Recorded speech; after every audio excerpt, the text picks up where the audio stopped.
hate dwell so near love in the human breast? Does it spring from the same well to become divided by the furrows and ridges of the mind? And where does the hate stream end? These are questions with a definite purpose flung before the opening curtain of our story, a story of clinging hate, starring William Gargan.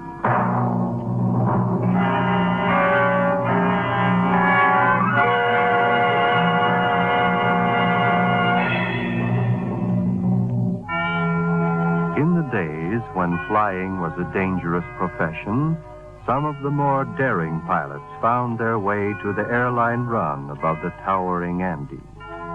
Here disaster lurked on every mountain peak. It was in San Mario, a tiny refueling station on this airline, that Ted Jordan stood in the pilot's room staring out into the dense blackness. Before his mind, the vivid picture of Mary glowed. Back in the shadows, a lurking hate for someone was ready to stalk and cover all good emotion. This was a grinding, relentless surge of obsession. Well, you've got something on your mind, Ted. Come on, spill it. Oh, it's Mary, Nick. Mm-hmm.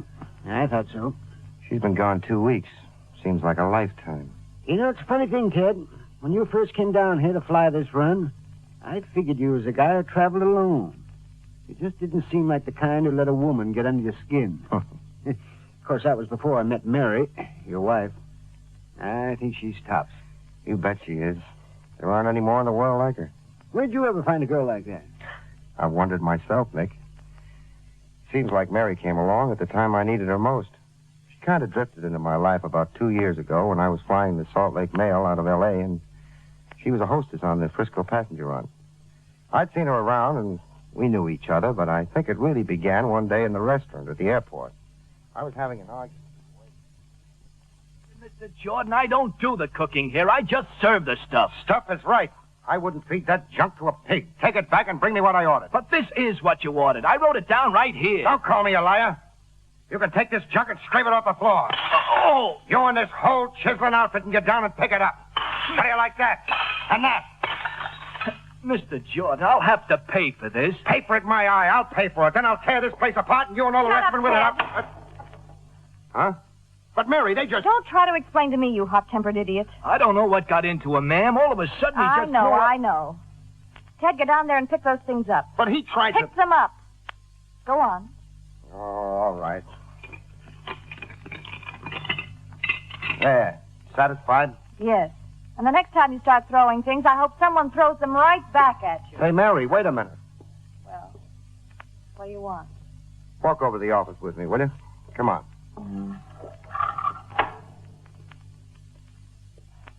Ted, why do you do things like that?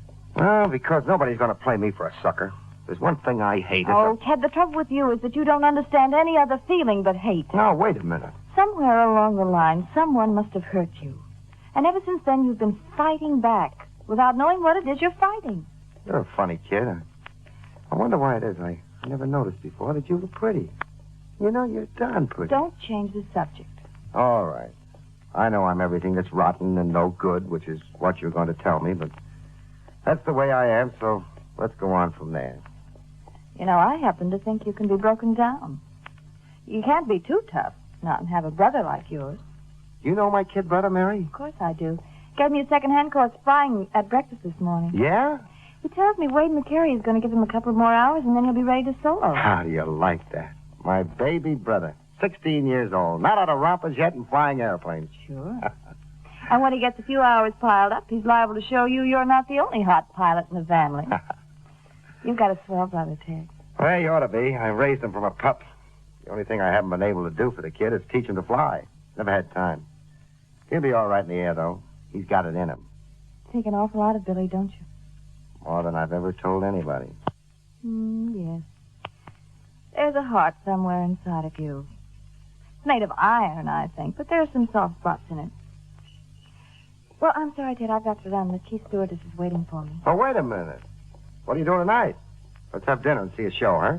Sorry, I already have a date. Who with? Wade McCary, Billy's instructor. Oh, McCary, huh? Tell him 3's the crowd. I'll see you at your apartment at 6 o'clock. You can't, Ted. I've already promised him. You've changed your mind. I'll explain it to him. See you at 6.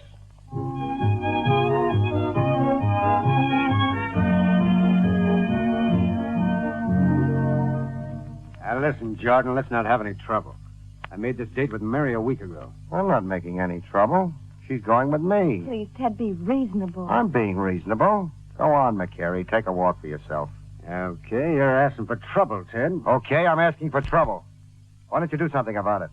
I'll get out of here. I'll throw you out. All right, if that's the way you feel about it, Ted, I'll leave. I'm sorry, man. Goodbye. There's only one way to handle guys like that, and that's treat them rough. Yes, and there's only one way to treat people like you, and that's like this. Hey! There, maybe you understand that. What's the idea? You had a slap coming to you. You think you can get anything you want with your fists and that hateful temper of yours. You're not living in the Middle Ages, Ted. Oh, I guess I've done it again, haven't I? You certainly have. No, I'm sorry. I don't know why I do things like that. I know it's all wrong. I do it before I think. Maybe it's the way I'm made. I don't know. All I could think of just now is that I wanted to be with you and McCary was standing in the way. You've got to change, Ted. If you don't, that evil that's in you is going to make you terribly unhappy. Something frightful is going to happen. I know, Mary, but before it's never mattered much. I've never cared what anyone thought or how anyone felt. Maybe I've been wrong. You have been wrong. You know it. Why not give me a chance to prove that I'm not all bad, Mary? I promise I'll try. All right. I'll give you a chance. But so help me, from now on, whenever that hateful disposition of yours comes out, I'm going to slap you 7 ways from Sunday.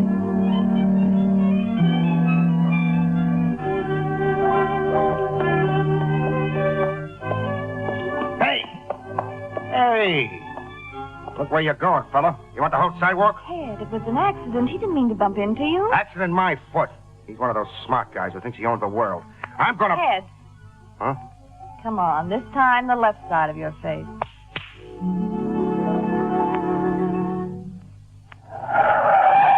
Oh, for the love of Mike, did you see that guy, Mary? He cut right in front of us. That's the kind of guys I hate. Hold on, baby. I'm going to get even with that guy if I have to chase him all night. Ted, stop the car. Uh-oh. Look at me, Ted. Okay.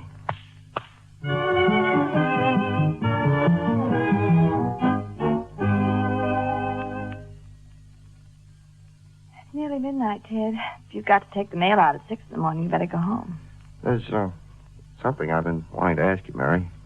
Well? How have I been doing? Oh, you're doing swell. I'm really proud of you. Oh, thanks.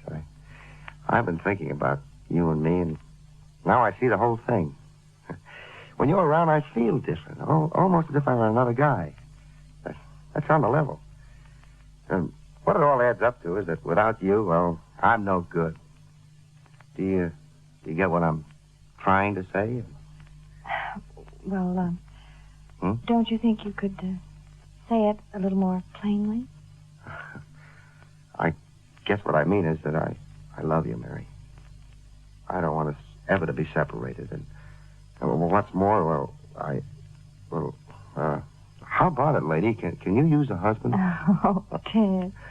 Darling, you know, you said once that I'd never been happy. Well, I didn't know what you meant then because I didn't know what happiness was. I just didn't know the difference, that's all. And then you came along, and all of a sudden, I find there's a reason for living. It's wonderful. We'll save our money, and then you won't have to be flying the mail run. We can settle down and live like other people. You know, that's what I want to... The thing I've always laughed at and kidded other guys about. Now I want a house. And you'll be there, and whenever we go away, we can think how swell it's going to be to get home. Sounds nice, doesn't it? Yeah. I'll call Wilson, tell him to take the run for me in the morning. We'll pick up a plane, whip down to Las Vegas, and be married tomorrow afternoon. Is it a deal? It's a deal. Well, come on. Start getting your stuff packed. Hello? Yes, this is Ted Jordan. Okay, go ahead. Put the call through. What is it? Long distance. Somebody calling from Fresno. Hello? Yes, this is Ted Jordan. Who's this? McCary? Where? He's... How'd you get out? I'll be right up. Stay there. I'll be right up. Billy's dead. Oh. He and McCary. Night cross country. Ship caught fire. McCary bailed out. Bailed out and left the kid in the ship. Oh. I'm going to kill him. Ted. I'm going to go up there and kill him. Ted, wait. I'm going with you.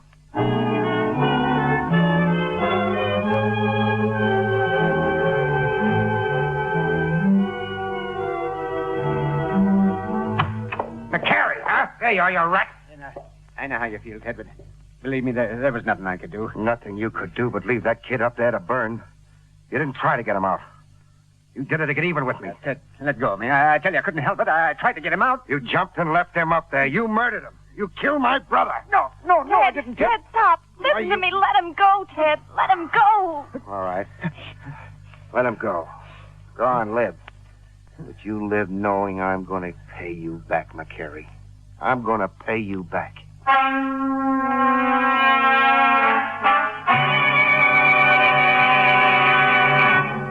now, back to our story of hate, starring William Gargan. The smoky little room at the airport faced the tall, steep cliffs of the Andes. In their shadow, the deep canyons were dark, and dark hatred burned within Ted's soul like the top fires when lightning strikes in the tall timber. In Ted's mind, the wall of angry, burning dark flame mounted into a roaring obsession. So, that's how we happened to be here, Nick. Mary and I got married and came down here to get away from trouble. Uh-huh. Well, Ted, whose idea was it? You're coming down here. Oh, Mary's, naturally. She was afraid what I might do if I was up in the States any place where I might run into Wade McCary. Oh, you still hate him, huh? I guess I'll always hate him. When Mary's around, I don't think about it so much, but when she's away, it all comes back to me again, and I think how good it'd feel to have his neck between my two hands. No, take it easy. Take it easy, Ted. Mary'll be back soon. She'll come back looking like $1 million with all those new clothes she's going to buy over in Port Domingo. I'm worried, Nick. It's 2 weeks since she left, and I haven't even had a letter from her. It's not like Mary to stay away like this without writing it. If she'd gotten a letter off the day she got there, I'd have had it by now. Sometimes I'm glad I'm not married. You married guys worry too much. Of course, if I was married to a swell girl like Mary, maybe I'd worry too. Jordan? Oh, hello, Sparks. What's on your mind? Well, that telegram you sent to your wife at the Hotel Caprio in Port Domingo. Yes? Did you get an answer? Let's have it, will you? Well, it isn't really an answer, Jordan. The telegraph office in Port Domingo just reported back that Mary wasn't there. She checked out of the hotel 4 days ago. 4 days ago, huh? Well, thanks, Sparks. Everything's all right, isn't it, Jordan? Yeah, sure. 4 days ago. Well, Nick, that means she's gone. What? She's left me. Oh, don't talk crazy, Ted. Why, she's probably on her way back. Oh, there's a plane in here from Port Domingo every other day. It's the only way she could get here. Oh, I can't blame her. This is a rotten place for a woman. Stuck away in this godforsaken spot. Not even anyone she can talk Yeah, to. but you don't know, Ted. Don't get upset until you're sure. Oh, I tell you, Nick, I'm right back where I started from. You know why this happened, Nick? Wade McCary. If it weren't for McCary, Billy would be alive, and Mary and I'd be living in the States, and we'd have a home. He's responsible. Ted, now don't look like that. You're talking out of your mind. You shouldn't say those things. Well, what do you know about it? Well... Oh, then shut up. But, Ted, I'm only trying... Get out of here, will you? Get out.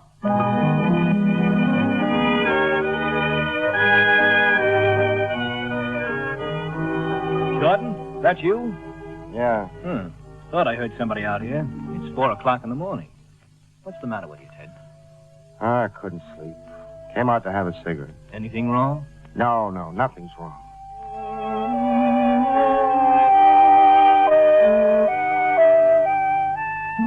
Ted, the cook says it's 3 nights since you've eaten anything.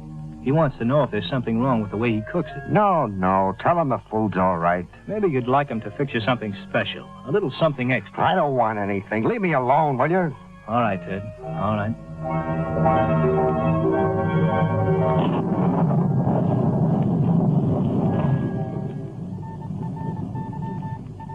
Did you call for me, Sparks? Yes, Jordan. We've got trouble on Trip 17 coming in from Rio Pass. What's wrong? Well, the electrical system in the ship has gone out. Lightning or something. He called me just before it went dead, said he didn't have enough gas to get back to Rio. He's going to have to come on in. Gee, that's tough. Any passengers aboard? None registered. Well, what do you want me to do? Now, this is serious, Jordan. Trip 17 is going to come in over this storm. He can find the valley all right on compass, but he can't get down through the storm. So? So the skipper wants you to go up with your ship and guide him down on the beam. Got no radio at all, huh? Nope. Transmitter faded out just as he got his last message through, and I haven't been able to raise him since. I don't know, Sparks. The storm may be plenty thick and high. Are you sure he's up over it? Yep, he's up in the clear. He said he was at 16,000, and the storm was 1,000 feet under him. You see, Jordan, if he tried to bring down that crate through the soup line, he wouldn't have a ghost of a chance. Yeah. They'll have to put flares on the wings of my ship if he's going to follow me down. Skipper already taken care of that. Oh. The flares are hooked up and the ship's ready to go. I see. What time is he due over? Well, when his radio faded out, he was over Quintero Pass. That should put him over the field in 30 minutes. Can you make it? I think so. Good. I'll keep in touch with you from down here. And you better come down slow and easy. There's a new pilot on this trip. It's his first run in. Oh, that's great.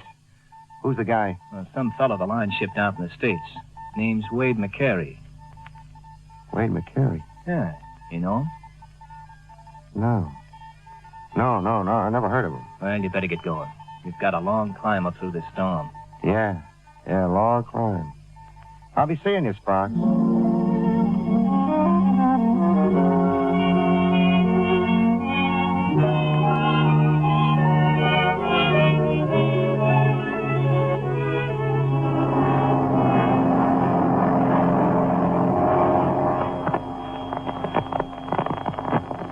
Jordan to San Mario.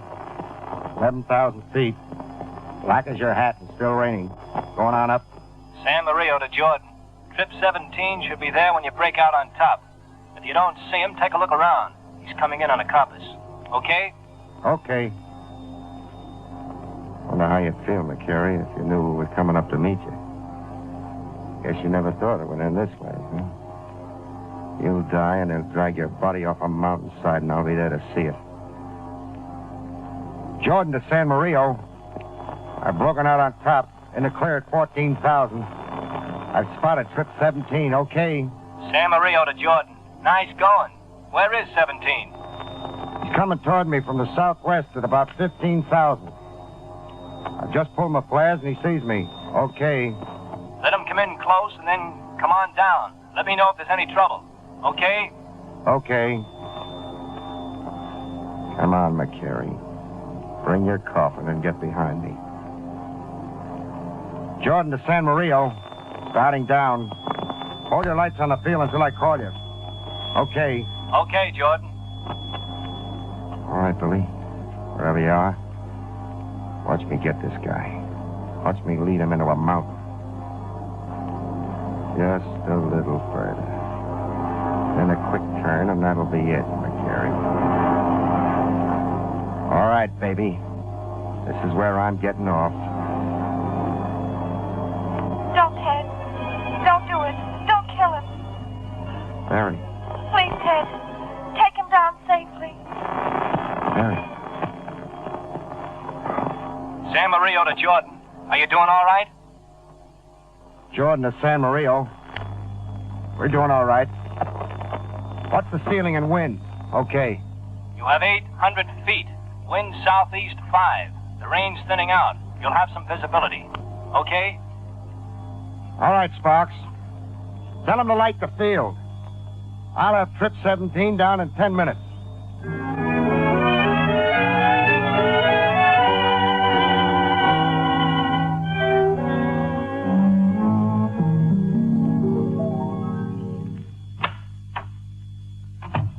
Well, there's your pretty little airplane, Sparks. Swell job, Jordan. The skipper will see that the head office hears about this. Nothing to it, Pappy. Mind if I turn in now? No, of course not. Hey, it's funny. You look different. What do you mean? Oh, I don't know. When you went out of here, you looked like you were man of the world. Doggone it, if you're eating smiling. That's something new for you, isn't it? Yeah, I guess it is. Glad to see it. I was worried about you. Good night, Sparks. Good night, Jordan. Ted! Mary. Oh, Ted, darling, it's so good to be back. Mary, how did you get here? I came in on trip 17. Darling.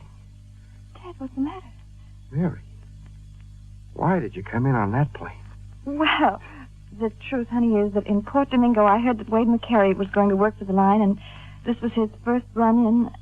I wanted to be here when he arrived. You understand, don't you? Yeah, I understand. I was afraid that perhaps there might still be some old memories, you know. Mary, this is going to surprise you, but those memories are all gone now and forever. Ted, that's the most wonderful thing you could say. Be sure. This time I'm sure, Mary. I knew McCary was coming in on trip 17. And the plane with the flares that brought us down? I was flying it. You'll never know what went through my mind up there. But you were with me when I needed you, Mary. I saw your face and heard your voice. Oh, Ted. I know now, Mary, that the old Ted Jordan that you helped me to fight was lost tonight, and he'll never come back. Believe me, he'll never come back. Ted, I'll realize the beginning now. I know it. This is the beginning of the happiness we've waited for. Uh-huh. It seems that a long time ago there was 3 wise men who were guided by a star. Tonight, just one, not so wise, was guided by his star. What do you mean, Ted? Well, sometime I'll tell you, darling. Sometime I'll tell you.